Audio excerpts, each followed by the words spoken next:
कहानी की शुरुआत होती है जिसमें हम कुछ सैनिकों को किसी युद्ध के मकसद से कहीं जाते हुए देखते हैं। उनके साथ उनका राजा भी होता है और वो एक घने जंगल वाली पहाड़ी के अंदर बनी एक गुफा में जाते हैं। ऐसा लग रहा था जैसे वो किसी को ढूंढ रहे हैं, जहाँ अचानक से उनके ऊपर से एक रहस्यमय परछाई गुजरती है। तभी हमें एक आवाज आती है, कोई कह रहा था कि मिटा दो उस हैवान को। जिसके बाद कहानी हमें कुछ सालों आगे की दिखाई जाती है, जहाँ हम एक डिस्ट्रॉय होते हुए राज्य को देखते हैं, जिसकी राजकुमारी का नाम एलोडी था। एलोडी बहुत ही साहसी, बहादुर और खूबसूरत भी थी। एलोडी के राज के लोग भूख और सर्दी से परेशान थे। उनके घर के हालात भी कुछ ठीक नहीं होते हैं। इस जगह पर मौसम की ऐसी मार पड़ी कि सब उस जगह को छोड़कर बस भागना चाह रहे थे। जहाँ कहानी में हम आगे देखते हैं कि एलोडी अपने फादर और अपनी सौतेली माँ के साथ एक अजनबी औरत को देखकर चौंक जाती है। एलोडी उसे नहीं जानती थी। वो औरत एलोडी से सिर्फ इतना कहकर चली जाती है कि मुझे तुम मंजूर हो। एलोडी को यहाँ पर कुछ भी समझ नहीं आता है कि आखिर यहाँ पर चल क्या रहा है, जिस पर उसके फादर उसे बताते हैं कि वो ओरिया की रानी का संदेश लेकर आई थी। उन्हें तुम पसंद हो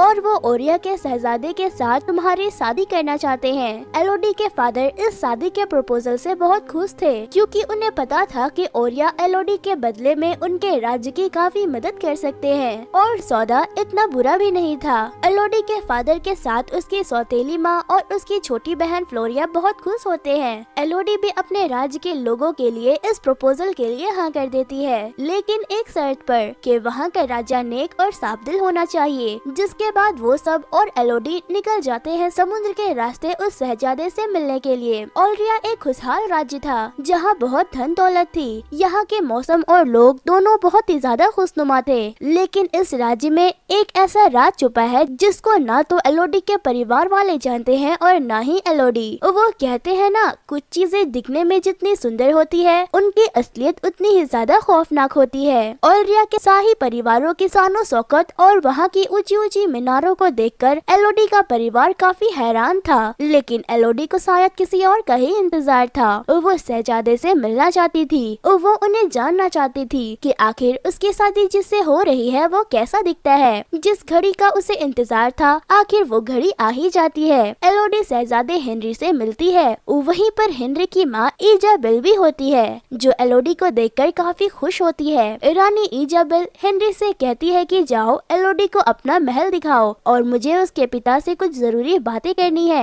हेनरी और एलोडी आपस में बात करते हैं, जहाँ हेनरी एलोडी को बताते हैं कि मुझे इस राज्य से बाहर की दुनिया देखनी है, लोगों को समझना है और उनको जानना भी है। एलोडी भी उसकी तरह बाहरी दुनिया घूमना चाहती थी, इसीलिए वो प्रिंस हेनरी के बातों से इम्प्रेस हो जाती है। एलोडी हेनरी को कहती है कि इस शादी के समझौते की वजह से मेरे राज्य के लोगों को काफी फायदा होगा। जिसके बाद हेनरी और एलोडी हॉर्स राइडिंग के लिए निकल जाते हैं, जहाँ एलोडी की हॉर्स राइडिंग को देखकर हेनरी उससे काफी इम्प्रेस होता है। उधर एलोडी के फादर रानी इजाबेल से बात करके थोड़ा परेशान नजर आते हैं। उसकी बीवी उससे पूछती है कि आपकी परेशानी की वजह क्या है, लेकिन वो उसे कुछ भी नहीं बताते। जबकि उधर एलोडी चलते हुए प्रिंस हेनरी से पूछती है कि कल रात मैंने दूर पहाड़ी पर एक रोशनी देखी थी, वो चीज क्या थी। जिस पर प्रिंस हेनरी एलोडी को बताता है कि वो हमारे राज्य की एक प्राचीन रस्म है, या फिर आप ये कह सकते हैं कि 3 रस्मों में से एक रस्म वो है। वो रस्म खुशहाली का प्रतीक है। जिसके बाद ये दोनों वापस से अपने महल लौट आते हैं। उधर रानी इजाबेल एलोडी की सौतेली माँ की बेइज्जती कर देती है। वो उससे कहती है कि ये शादी बस एक समझौता है, तो हमसे कोई भी फालतू का रिश्ता बनाने की उम्मीद भी मत रखना। ये सुनकर लेडी बिफोल्ड यानी कि एलोडी की माँ थोड़ा परेशान हो जाती है। वो एलोडी को बताती है कि ये शादी एक गलत समझौता है। यहाँ पर एलोडी समझ नहीं पाती कि जो कल तक इस शादी के लिए सबसे ज्यादा एक्साइटेड थी, आज अचानक वो इससे इनकार क्यों कर रही है। फ्लोरिया अपनी माँ से कहती है कि आप बेवजह फिक्र कर रही हो, लेकिन एलोडी की माँ की फिक्र जायज थी। शायद हो सकता है कि उनको आने वाले खतरे का आगाज पहले से ही हो चुका था।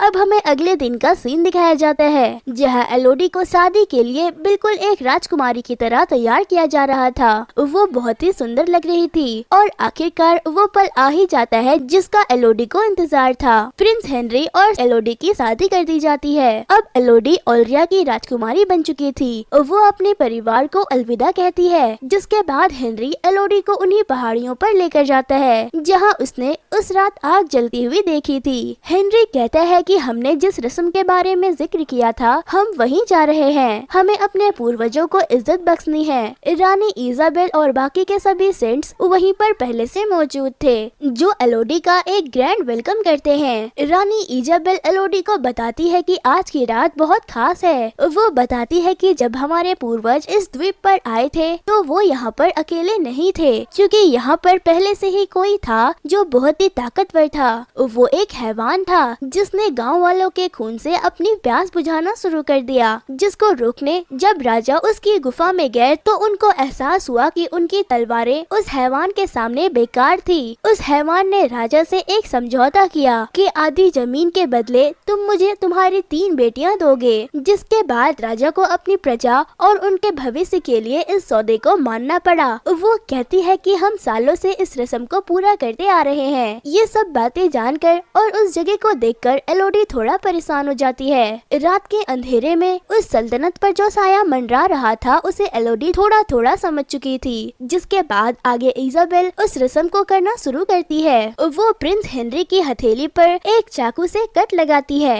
और वो एक ऐसा ही कट एलोडी के हाथ पर भी लगाती है, जिसके बाद वो उन दोनों के खून को मिला देती है और कहती है कि अब एलोडी का खून भी शाही खून है। जिसके बाद वो उसको एक सिक्का देती है जिसे वो वहाँ नीचे खाई में फेंकने के लिए कहती है। एलोडी इजाबेल के कहने पर ऐसा ही करती है, जिससे इजाबेल कहती है कि अब रस्म पूरा हुआ, अब हमें वापस चलना चाहिए। तभी प्रिंस हेनरी एलोडी से कहता है कि हमें आपको गोद में उठाकर इस पुल को पार करना होगा। एलोडी शर्माते हुए हेनरी को ऐसा करने की इजाजत दे देती है, लेकिन जैसे ही प्रिंस हेनरी एलोडी को लेकर आगे बढ़ता है वैसे ही वो उससे कहता है कि मुझे माफ करना। अब इससे पहले कि एलोडी कुछ समझ पाती, हेनरी उसे उठाकर नीचे खाई में फेंक देता है। अब जब एलोडी की आंख खुलती है तो हर तरफ अंधेरा होता है। वो मदद के लिए चिल्ला रही थी, लेकिन वहाँ पर उसे सुनने वाला कोई नहीं था। हम वहाँ पर उस खतरनाक मॉन्स्टर की आंखें देखते हैं। वो मॉन्स्टर जाग चुका था जो अब एलोडी के साथ क्या करेगा ये बात किसी को नहीं पता।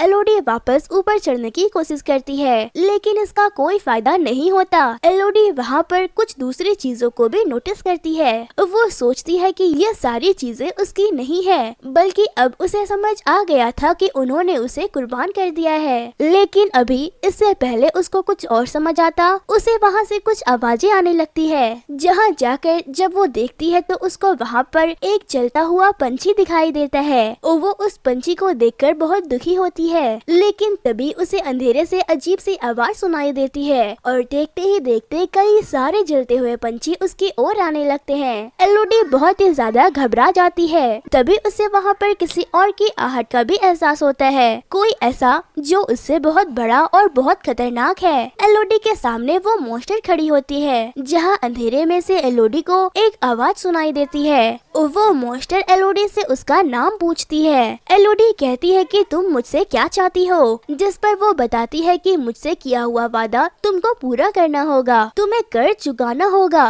वो मॉन्स्टर कहती है कि तुम्हारी हर पीढ़ी यानी कि शाही खानदान को कर्ज चुकाना होगा, जिसे सुनकर एलोडी समझ जाती है कि क्यों उसके खून को हेनरी के खून से मिलाया गया था। जिसके बाद शुरू होती है उस मॉन्स्टर का मौत का खेल। असल में वो मॉन्स्टर एक ड्रैगन होती है, जिसकी आग से बचते हुए एलोडी एक गुफा के अंदर छुप जाती है और इसी भागा दौड़ी के कारण एलोडी का पैर जल जाता है। एलोडी बहुत दर्द में होती है, लेकिन फिलहाल के लिए वो इस जगह सुरक्षित थी, क्योंकि ये गुफा काफी छोटा था और वो ड्रैगन यहाँ पर नहीं आ सकती थी। एलोडी हिम्मत जुटाती है और धीरे धीरे इस गुफा के अंदर बढ़ना शुरू करती है। वो जानती है कि यह रास्ता छोटा है जिसमें वो ड्रैगन नहीं आ सकती, लेकिन ये गुफा कहाँ निकलेगा ये उसे भी नहीं पता। फिर भी उसकी जद्दोजहद उसको एक ऐसी जगह पर ले जाती है जहाँ उसको कुछ अजीब से चमकते हुए कीड़े दिखाई देते हैं। एलोडी यहाँ से बाहर निकलने की हर कोशिश कर रही थी, लेकिन बेचारी बहुत ही ज्यादा थकी और डरी हुई थी। एलोडी के सामने एक बार फिर से वो ड्रैगन आ जाती है, पर एलोडी एक बार फिर से एक छोटी सी गुफा में जाकर छुप जाती है। वो ड्रैगन एलोडी से कहती है कि तुम मुझसे कब तक बचोगी, सबका अंत एक जैसा ही है, तुम भी उन सब की तरह ही मारी जाओगी। एलोडी जिस जगह पर छुपी हुई थी वो वहाँ पर उसको कई सारी लड़कियों की चीजें मिलती है, जिनको देखकर वो समझ जाती है कि उसकी तरह ही दूसरी लड़कियां भी यहाँ पर इस ड्रैगन से बचकर पहुँची होगी। उसको वहाँ पर एक लड़की के द्वारा बनाया हुआ एक नक्शा भी मिलता है। ये नक्शा उस पूरी गुफा का था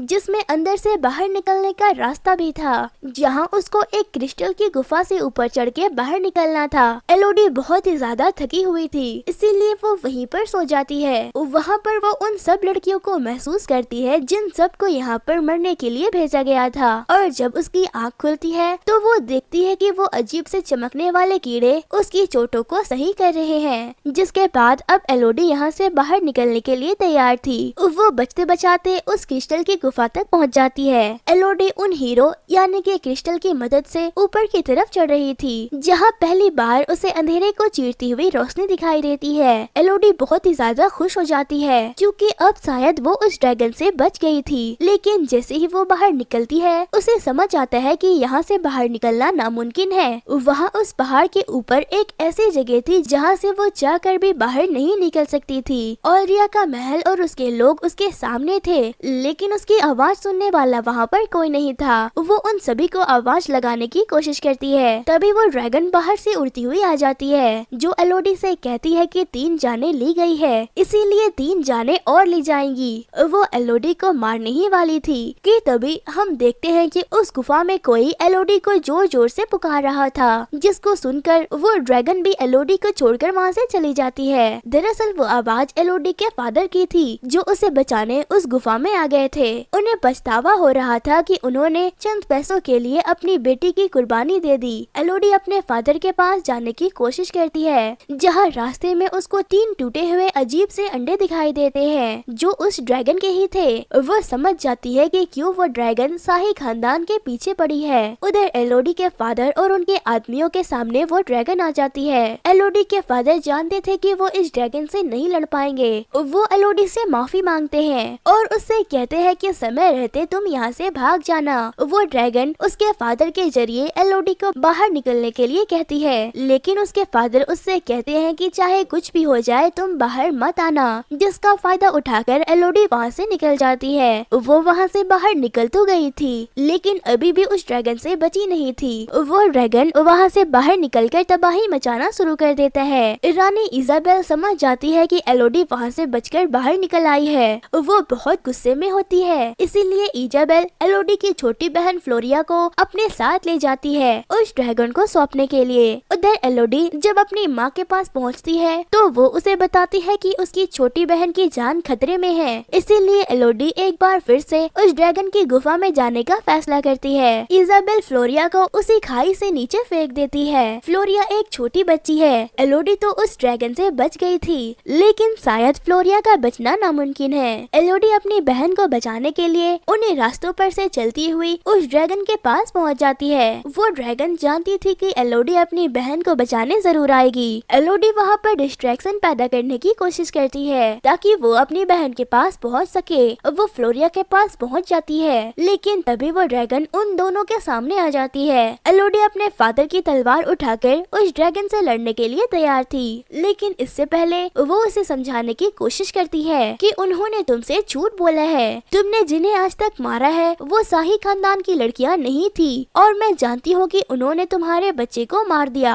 लेकिन वो ड्रैगन कुछ भी समझने के लिए तैयार ही नहीं थी। वो उसको मारने ही वाली थी, लेकिन तभी एलोडी उसकी आँख फोड़ देती है और अब बारी एलोडी की थी। वो उस शैतान को आखिरकार हरा देती है। वो उससे कहती है कि तुम आखिर समझ क्यों नहीं रही हो कि मैं उनकी बेटी नहीं हूँ। वो ड्रैगन मर रही होती है। वो एलोडी को कहती है कि मार दो मुझे, लेकिन एलोडी उसको मारना नहीं चाहती थी, बल्कि वो उसे यह समझाती है कि तुम्हें आज तक जो भी बताया गया है वो सब झूठ था। एलोडी उसे अपना वो निशान भी दिखाती है। वो उसे बताती है कि तुम्हें धोखा दिया गया है, पर वो उस ड्रैगन को नहीं मारती है। एलोडी उसके जख्मों पर उन्हीं चमकते हुए कीड़ों को छोड़ देती है, जिसके बाद हम एक बार फिर से ओरिया के महल में प्रिंस हेनरी की शादी होते हुए देखते हैं, जहां इस बार एलोडी पहुंच जाती है। वो उस लड़की को सारा सच बता देती है और कहती है कि जल्दी यहाँ से भाग जाओ। वो बाकी के लोगों को भी इस महल को छोड़कर चले जाने को कहती है, जिस पर इजाबेल कहती है कि हम तुमसे नहीं डरते, जिस पर एलोडी मुस्कुराते रोते हुए कहती है कि वो मैं नहीं हूँ जिससे तुम्हें डरना चाहिए। तभी वहाँ पर वो ड्रैगन आ जाती है। एलोडी कहती है कि ये ड्रैगन आज तुम्हें तुम्हारे सारे गुनाहों की सजा देगी। जिसके बाद वो ड्रैगन ओरिया के पूरे महल को जलाकर राख कर देती है, जिसमें पूरा शाही परिवार मारा जाता है। एलोडी ने खुद को और उस ड्रैगन को आजाद कर दिया था।